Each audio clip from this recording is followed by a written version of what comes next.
الله الرحمن الرحيم الحمد لله رب العالمين والصلاة والسلام على نبينا محمد وعلى آله وصحبه أجمعين أشهد أن لا إله إلا الله وحده لا شريك له وأشهد أن محمدا عبده ورسوله وهو حبيبه وصفيه خليله وبعد السلام عليكم ورحمة الله تعالى وبركاته. Firman Allah Subhanahu wa taala pada ayat ke-145 surah Al-Baqarah juzuk yang kedua. A'udzu billahi minasyaitonir rajim. Wa la in ataita alladhina utul kitaba bikulli ayatin ma tabi'u qiblatak wa ma anta bitabi'in qiblatahum wa ma ba'dhum bitabi'in qiblata ba'd ولئن اتبعت أهواءهم من بعد ما جاءك من العلم إنك إذا لمن الظالمين. صدق الله العظيم.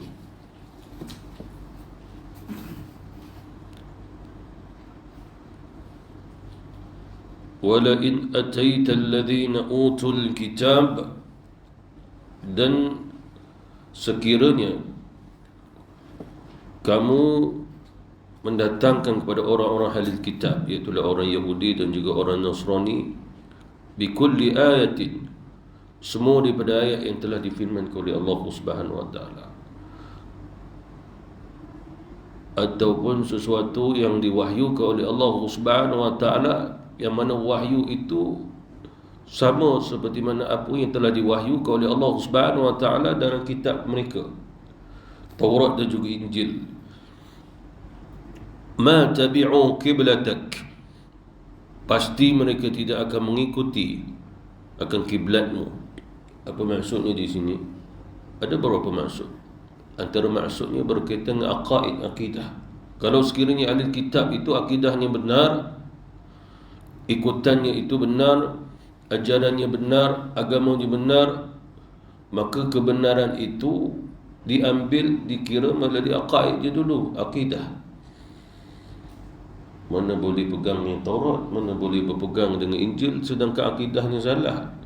Seperti mana kita, kalau akidah kita salah, kalau berpegang Quran dan Sunnah, tetap kita salah pada akidah juga. Seperti mana contoh pada zaman Rasulullah SAW, para sahabat menghafal Quran, dan akidah yang mereka ambil terus langsung daripada Rasulullah SAW, walaupun ayat Quran tidak menjelaskan tentang akidah itu.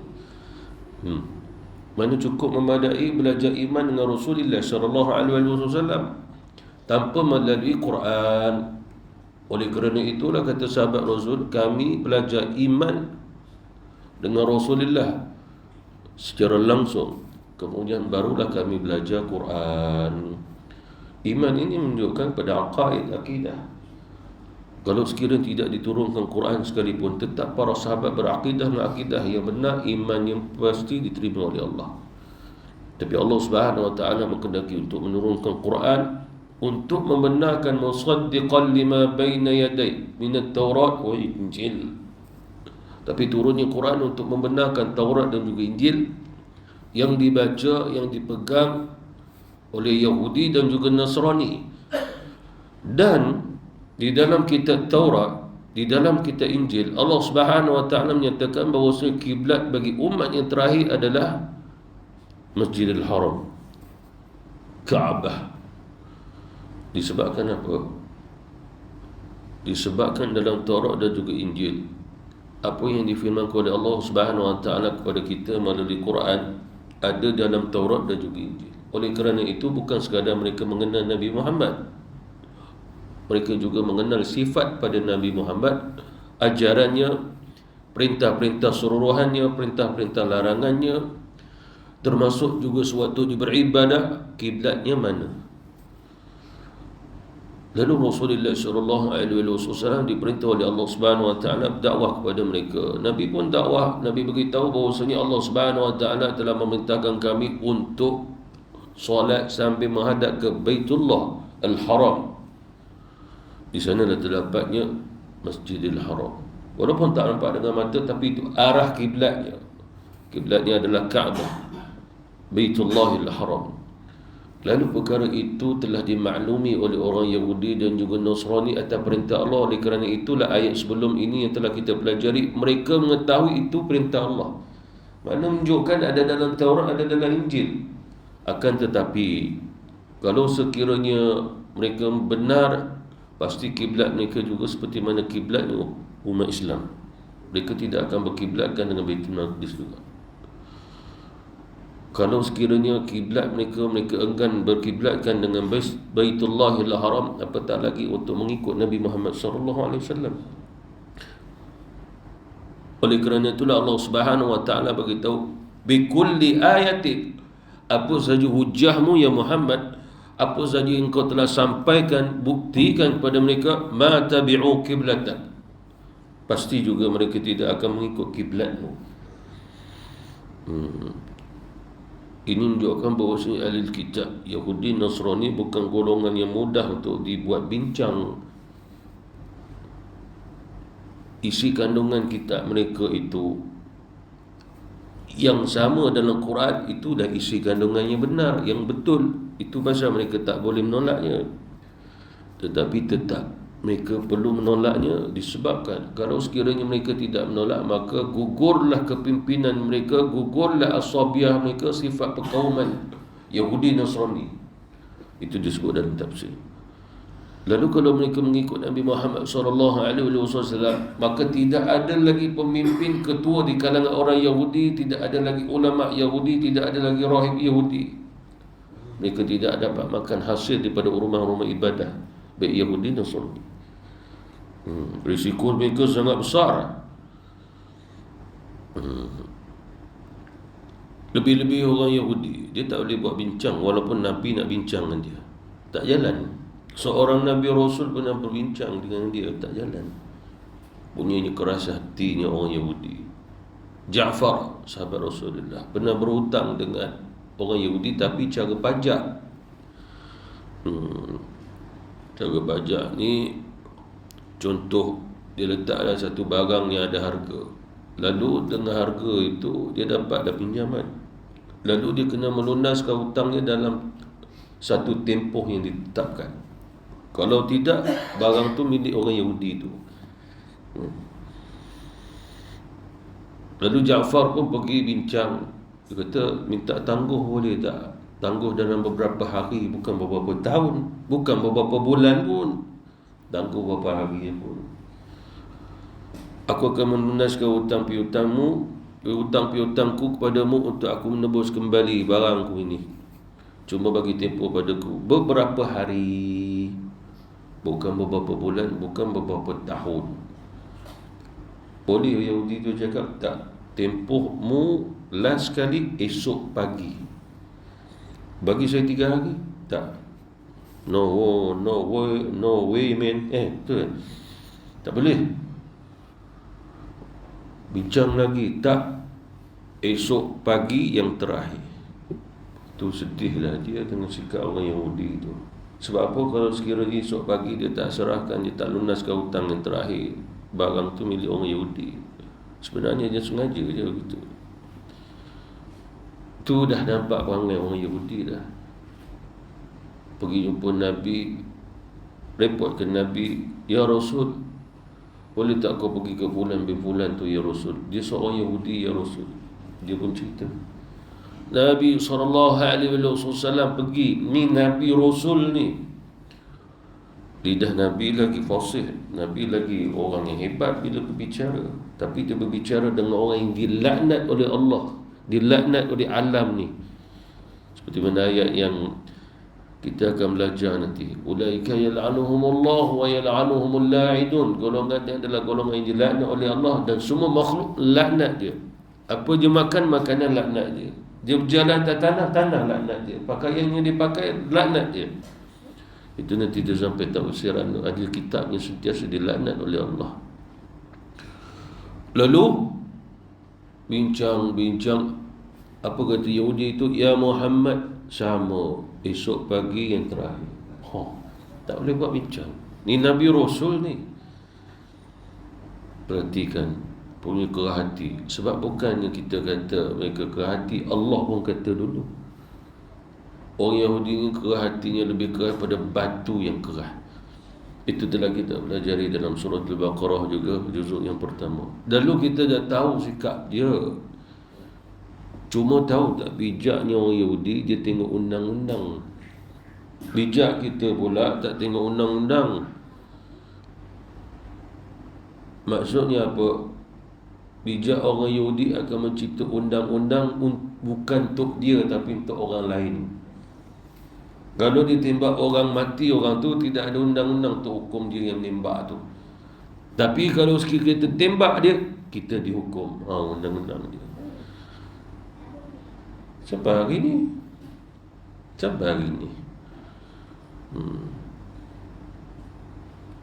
Jadi sama juga pada zaman Rasulullah sallallahu alaihi wasallam, kalau orang Yahudi kerasnya hati untuk beriman pada Nabi, padahal dua mata dah tengok mukjizat Nabi dah. Bersama orang Nasrani Kristian pun dah tengok mukjizat Nabi.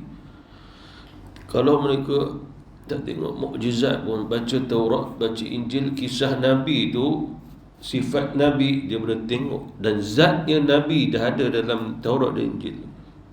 Apa maksud zat? Kewujudan Nabi itu betul. Kita sebut di sudut akidah namanya zat. Sifat perbuatan Nabi. Seperti mana contoh Rasulullah sallallahu alaihi wasallam, ada zatnya, diri dia benar-benar wujud. Allah Subhanahu wa taala sebut dalam Quran dan juga hadis. Sifatnya, akhlak dia, siapa kawan dia, siapa ikut dia.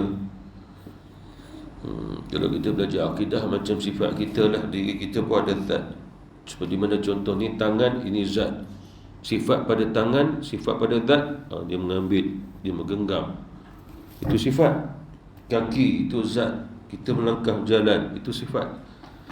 Jadi Rasulullah SAW, keadaan zat Rasul dan sifat Rasul jelas telah disebut oleh Allah dalam Taurat dan Injil. Tengok zat Rasul, mana kewujudannya, tengok. Lalu tengok Taurat, tengok Injil. Muhammad ini wajahnya sekian-sekian, betul. Cara dia berjalan, cara dia bercakap, siapa yang ikut dia, siapa sahabat-sahabat yang dekat dengan dia. Ini ada dalam Taurat dan Injil. Lalu kita tahu mana, tak kala mana ada di antara rahib ataupun ulama-ulama Yahudi Nasrani, dan ada ulama yang tahu dua agama Yahudi Nasrani masuk Islam. Lalu kita bertanya, di antaranya Wahbah Nabi Abdullah bin Salam, mereka tahu. Lalu mereka mengatakan dalam kitab Taurat, dalam kitab Injil, Allah berfirman tentang Nabi Muhammad sekian. Jadi siapa yang cerita? Yang ceritanya orang yang masuk Islam, yang beriman. Jadi menunjukkan kebenarannya itu ada. Seperti mana kata Abdullah bin Salam, wahai Abdullah, bagaimana engkau masuk Islam? Aku masuk Islam dengan kitab. Apa yang Allah sebut dalam kitab itu, mana kitab dia lah, Taurat dan Injil itu ada betul. Aku mengkaji. Mula Rasulullah SAW masuk ke Madinah hari pertama, aku dah tengok dia. Kata Abdullah bin Salam, dia ulama. Hari pertama tengok Rasul ada dalam kitab. Bahkan Rasul ini dia tahu kiblatnya mula-mula walaupun di Baitul Maqdis, pasti Allah Subhanahu wa taala memustajabkan doa Rasul untuk kiblat ke Baitullahil Haram. Ada dalam Taurat dan Injil.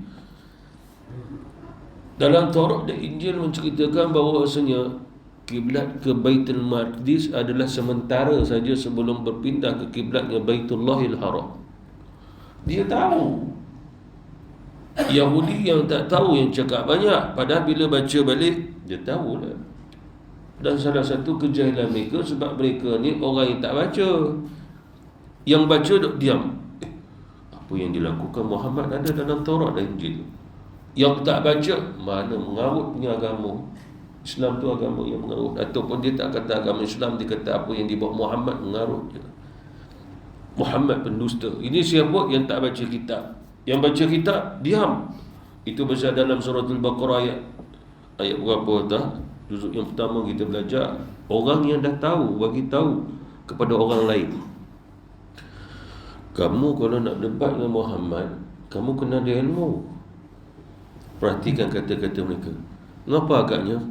Apa yang keluar pada lidah Muhammad ada dalam kitab kita. Seperti mana contoh berdebat Ahmad Didat dia berdebat dengan orang Kristian ni. Orang Kristian tu cakap apa? Mengapa kamu perlu ikut orang yang buta huruf? Kamu sendiri kata dia buta huruf, tapi kenapa ikut? Maknanya dia tuju pada Rasulullah sallallahu alaihi wasallam.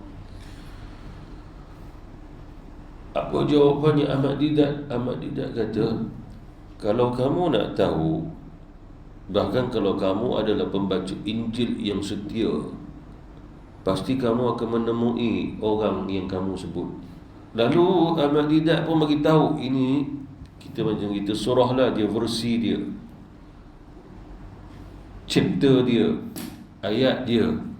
Di dalam tu dia sebut dalam bahasa Inggeris dan terjemahan Bible bahasa Inggeris, Nabi utusan yang terakhir yang diutus oleh Tuhan adalah yang tak tahu membaca, tetapi dia perlu diikuti dan beriman. Pada orang perlu beriman dengan dia. Dan barang siapa yang beriman, maka dia akan mencapai kejayaan dan mendapat redha dan rahmat Tuhan. Lalu di mana ayat ini? Dalam Injil. Orang yang baca dia orang Kristian, pegang Injil dia tu, ataupun pegang Bible dia, terdiam dia. Satu kisah lagi di India dulu, Ahmad Didat juga cerita ni. Dia kata sampai satu peringkat Kristian ramai-ramai masuk nak murtadkan orang di India.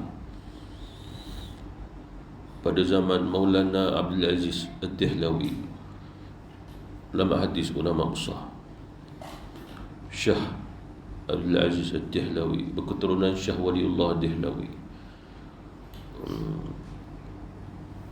Jadi pendeta-pendeta Kristian tu dia bertanya, kami nak bertanya, sekarang ni Muhammad buat apa?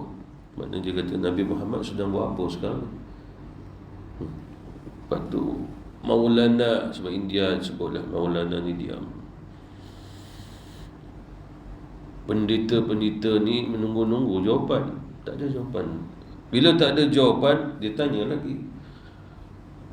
Dalam peristiwa Karbala dulu, Sayyidina Husin ataupun disebut Husin telah dibunuh dengan kejamnya. Apa Muhammad tak bantu cucu dia?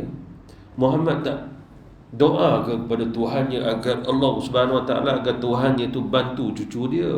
Kenapa Muhammad biar saja? Waktu tu Muhammad tak ada ke? Muhammad tak bantu ke? Tak doa kepada Tuhan agar Tuhan menyelamatkan cucu dia Husain? Lepas tu Maulana nanti pun dia,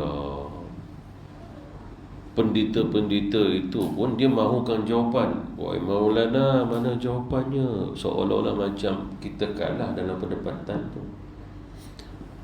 Tengah diam-diam, sunyi dia membisu, Maulana nanti pun jawab.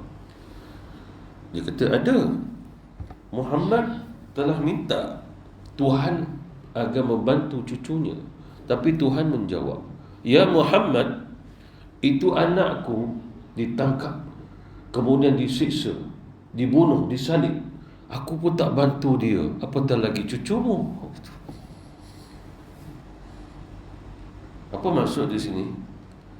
Maksudnya Isa alaihissalam, waktunya Nabi Isa ditangkap, kemudian dibunuh, lalu disalib, dipaku dia pada tiang tu, Allah Subhanahu Wa Taala tak buat apa-apa. Dikatakan Allah tu bapa dia. Kenapa bapa tak tolong anak? Lalu Maulana ni pun tanya, disebabkan Tuhan sendiri tak dapat bantu anak dia, lalu bagaimana nak bantu pula cucu Muhammad? Akhirnya pendeta tu semua cepat-cepat angkat kaki. Disebabkan apa? Sebab khawatir mereka ditanya oleh Maulana tu, waktunya Isa ditangkap, apa Tuhan bapa dia tak bantu ke? Nah, begitu. Selesai perdebatan, lari pendeta-pendeta tu. Sebab apa? Seolah-olah mereka akan menang debat. Kita baru cerita satu je. Maknanya kan orang Kristian menganggap bahawa Allah Subhanahu Wa Taala bapa baginya Isa. Lalu kita nak tanya, kamu bertanya kami Muhammad tak buat apa, Tuhan Muhammad tak buat apa. Ni nak tanya ni Isa ni, kenapa Tuhan tak buat apa-apa? Bapa dia tak tu. Khawatir ditanya itu, habis malu dah dia nak jawab apa. Lalu kita tengok begitu dah orang alim dulu, habis cabut lagi pendeta-pendeta tu. Ma tabi'u qiblatak. Di sini nafiah. Maksud nafiah adalah yang benar-benar menolak dan menafikan apa yang dibawa Muhammad tu betul, walaupun dalam kitab dah tulis betul. Kaedah dia begini, seperti mana kaedah orang Islam, bila saja berlaku sesuatu ada dalam Quran tapi dia tak baca Quran, dia tak tahu betul ke tidak ni. Tapi bila dia melihat Quran, orang beritahu ni ayat je, oh itu rupanya ada dalam Quran. Padahal memang bagi tahu dah ni dalam Quran, sebab tak sampai kat dia betul ke dalam Quran. Lalu begitu juga orang Yahudi. Allah Subhanahu Wa Taala perintah baginda Rasulullah, kiblatnya adalah Baitullahil Haram sebagai kiblat pertama dan kiblat terakhir. Hanya saja ke Baitul Maqdis kiblat sementara, itu pun dalam Taurat dan Injil. Sampai orang Yahudi akan mengetahui Muhammad dan pengikutnya akan berkiblatkan dengan kiblat kita. Sebab dalam kitab kita Allah berfirman, Ahmad ini Ahya dalam bahasa Kipti, bahasa Suryani, bahasa Ibrani, dia tidak disebut Muhammad sebab Muhammad bahasa Arab. Dia disebut Ahya. Ahya ini akan mengikut kiblat ni kita. Dia kata begitu. Padahal yang perintah Allah Subhanahu Wa Taala, kita tak pernah mengikut ajaran Yahudi. Soalannya Yahudi pun ikut ajaran mana? Yahudi kata kami mengikut kitab kami Taurat. Lalu Taurat siapa yang turunkan? Yang turunkan Allah kepada siapa? Nabi Musa. Makna kamu ikut Nabi. Begitu juga Muhammad, dia mengikut wahyu daripada Tuhan dia. Begitulah akhirnya Allah Subhanahu Wa Taala mengatakan, saya qulu sufaha, orang-orang ini orang bodoh. Itu dah kita belajar kebodohan orang-orang Yahudi.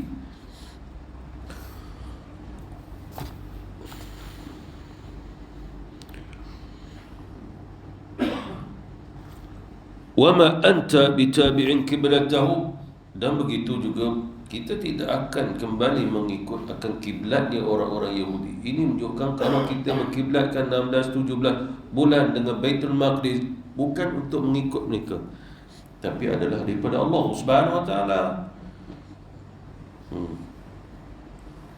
Disebabkan orang Yahudi beranggapan bahawa kita mengikut kiblat mereka. Lihada Muhammad, dia telah mengikut kiblatnya kita. Barang siapa mengikut kiblat kita, mengikut agama kita.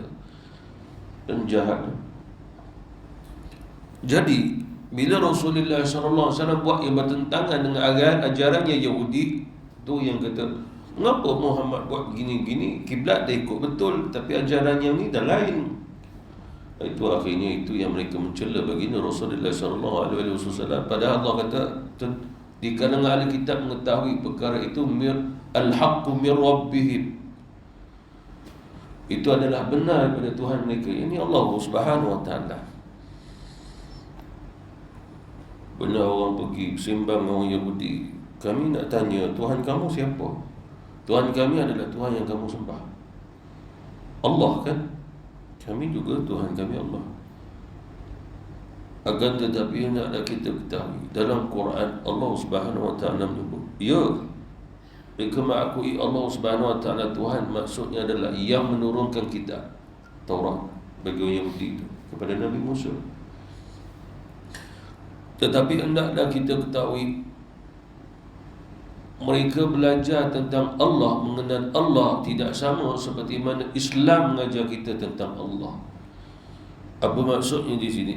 Di lidah mereka tidak pernah ada Allah, tidak pernah disebut. Cuma mereka tahu bahawa Allah Subhanahu Wa Taala mencipta langit dan bumi, mengutuskan para nabi, mengutus para rasul. Akan tetapi tetap juga berkaitan dengan ma'rifatullah, ilmu ma'rifah, mereka tidak milikinya. Mengenal Allah dengan cara yang betul, mereka tidak memilikinya. Oleh kerana itulah memudahkan buat mereka untuk syirik kepada Allah. Dalam Quran Allah Subhanahu Wa Taala menyebut orang Yahudi orang yang paling mudah untuk syirik kepada Allah, sebab mereka belajar kenal Allah dengan cara yang salah. Dalam Quran Allah Subhanahu Wa Taala sebut, kalau orang Yahudi ni sampai ke Mekah, Mereka tak solat cara mereka, melainkan mereka akan solat cara orang musyrikin beribadah di Mekah.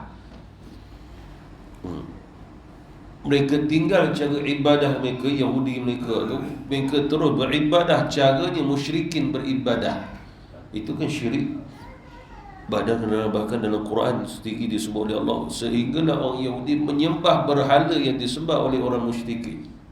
Lalu kalau benar-benar mereka mengenal Allah, mengapa mereka itu mensyirikkan Allah? Mereka boleh menyembahnya selain daripada Allah. Itu bukti bahawa sebenarnya mereka bukan mengenal Allah Subhanahu wa taala seperti mana kita mengenal Allah. Wa ma anta, dan tidaklah engkau ya Muhammad bitabi'in kiblatahu, mengikut akan kiblatnya mereka, iaitu Baitul Maqdis. Maksudnya apa? 16-17 bulan kita solat menghadap ke Baitul Maqdis, dan juga bukan mengikutnya agama dia, kiblat dia. Tidak, kita hanya mengikut dengan apa yang diperintah oleh Allah Subhanahu wa ta'ala. وَمَا بَعْضُهُمْ بِتَابِعٍ كِبْلَتَهُمْ وَمَا بَعْضُهُمْ بِتَابِعٍ كِبْلَةَ بَعْضٍ, dan sebahagian mereka pun tidak akan mengikuti kiblat sebahagian yang lain. Maksudnya apa di sini? Mereka tidak akan mengikut kiblat kita, mereka juga tidak akan mengikutnya kiblatnya orang Nasrani. Mereka akan ikut kiblat mereka menghadap ke Baitul Maqdis. Bukan Masjidil Aqsa. Baitul Maqdis ini lebih luas daripada Masjidil Aqsa. Masjidil Aqsa tu tempat adanya masjid, tapi kawasan seluruhnya Baitul Maqdis. Kita boleh kata begini, kita duduk dalam wilayah Selangor, jadi Selangor tu adalah Baitul Maqdis. Selayang itu, itulah Masjidil Aqsa nya ibaratnya gitu. Baitul Maqdis luas kaedahnya. Jadi orang-orang Yahudi apabila mereka solat menghadap ke Baitul Maqdis, sebab mereka berada di Madinah, maknanya bukan menghadap ke Masjidil Aqsa. Jadi Baitul Maqdis luas, besar, seperti mana Allah Subhanahu wa taala memerintahkan baginda Rasulullah, yakni menghadap ke mana? Masjidil Haram. Sebab kita tak nampak Kaabah. Itu di Madinah, menghadap ke Masjidil Haram maksudnya adalah Makkah.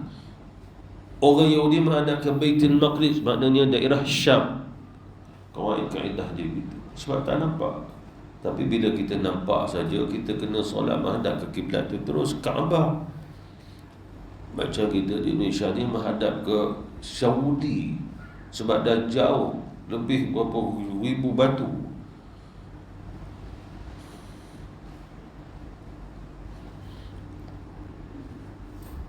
وَلَئِنِ اتَّبَعْتَ أَهْوَاءَهُمْ مِنْ بَعْدِ مَا جَاءَكَ مِنَ الْعِلْمِ إِنَّكَ إِذًا لَمِنَ الظَّالِمِينَ. Dan sesungguhnya sekiranya kamu mengikuti keinginan mereka setelah datang ilmu kepada kamu, pada perintah daripada Allah Subhanahu wa taala, sesungguhnya kamu kalau begitu termasuk juga golongan orang-orang yang zalim. Maksudnya adalah orang yang mengikut telunjuk mereka juga. Makna berpaling daripada apa yang telah diperintah oleh Allah Subhanahu wa taala. Maknanya Allah Subhanahu wa taala melarang umat Islam mengikut keinginan mereka, panduan mereka, suruhan mereka, undang-undang mereka, ketetapan mereka, semua sekali. Sebab mereka orang Yahudi, dia membina dengan ahwa. Ahwa ni adalah syahwat mereka, keinginan jahat mereka. Lalu mereka pun bina, jadikan satu landasan, jadikan satu undang-undang, macam-macam nama lah. Lalu mereka memerintahkan untuk kita berada di dalamnya. Macam yang berlaku hari ini pun sama lah gitu.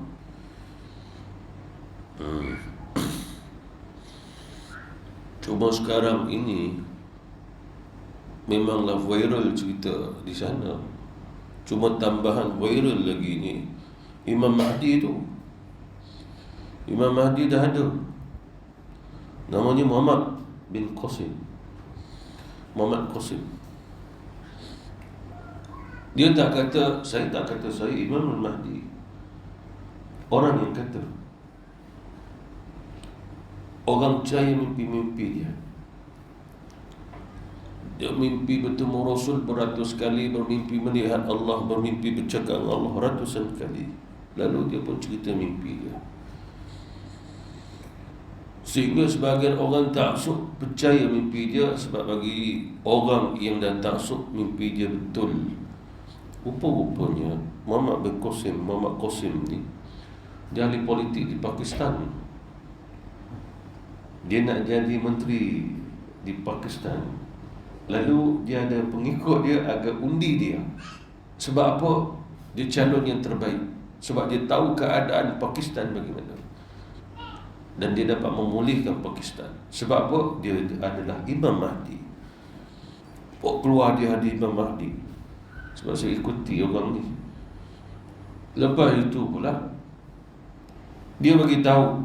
Orang bertanya, dia jawab, dalam mimpi saya melihat 3 yang akan mengambil Baitul Maqdis. Malaysia, Indonesia, Pakistan. Dia cakap ni, yalah, daripada tengok cerita hantu buat tengok cerita dia. Dia tengok berita, dia tengok cerita dia. Mimpi dia tu macam-macam. Sebagai orang kata betul.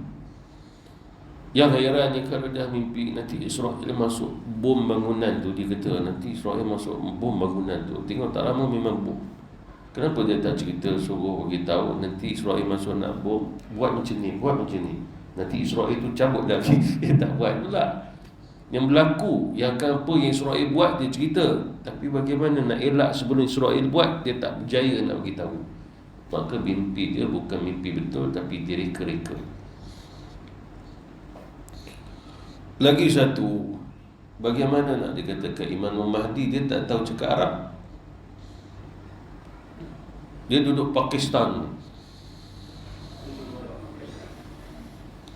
Imam Mahdi dia berketurunan daripada Yaman. Hijrah keturunan dia, keluarga dia pergi ke Saudi. Sehingga Imam Mahdi menjadi imam di Masjidil Haram, Masjid Nabawi. Sehinggalah kata Rasulullah nanti kerajaan kerajaan ni maknanya raja bergaduh-gaduh sehingga tumbang. Bergaduh-gaduh tumbang terus. Lepas tu tak tahu siapa akan naik. Tak boleh settle. Lalu Imam Masjidil Haram ni nak pergi settle, sehingga dia yang jaganya Haramain dan Saudi. Satu-satunya Saudi pada ketika itu tidak akan diperintah oleh raja. Destinasi raja tak ada. Destinasi mana turun-turun raja tak ada. Mereka yang jaga adalah Imam Mahdi Muhammad bin Abdullah, Imam Masjidil Haram, Imam Masjid Nabawi. Tapi dia tak tahu dia Imam Mahdi. Tidak tahu. Sehinggalah satu peringkat ke satu peringkat. Lalu ulama akan bermimpi Imam Mahdi sekian, dia akan melihat gerhana bulan ke gerhana matahari 15 Ramadan yang akan berlaku. Lebih lagi dalam hadis itu cerita hari Jumaat, khutbah Jumaat, keadaan panas. Hingga imam besar Masjidil Haram khutbah. Tengah khutbah hidung darah. Tak boleh teruskan khutbah, habis jubah dia berdarah. Turun, ganti imam yang kedua, naik khutbah, darah hidung lagi, habis jubah. Dan imam 3 bersama. Last sekali dah tak ada imam, tinggal dah dia. Dia bukan imam utama, dia bukan imam besar, dia muda. Akhirnya dia naik khutbah. Lalu ulama kata itu isyarat, itulah Imam Mahdi. Itulah Muhammad bin Abdullah. Orang tahu akan cari dan bai'ah. Lalu bagaimana orang Pakistan ni boleh jadi Imam Mahdi? Cerita mimpi-mimpinya.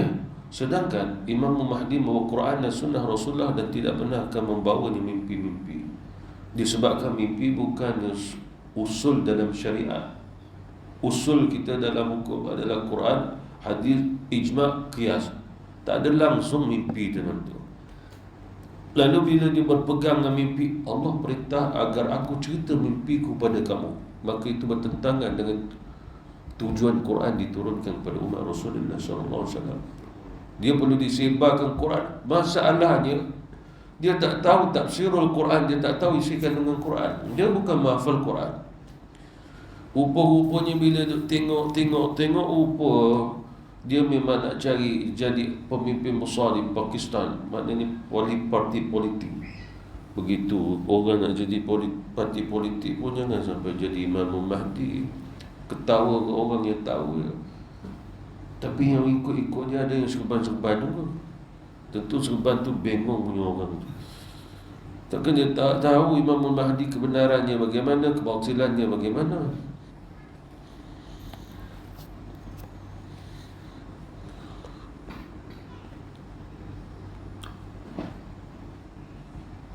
Dan dalam ayat ini juga Allah Subhanahu wa taala menjelaskan, "Ya Muhammad, aku yang memerintahkan kepada engkau dan juga umat engkau untuk menyembahku, arahnya adalah Baitullah, Masjidil Haram."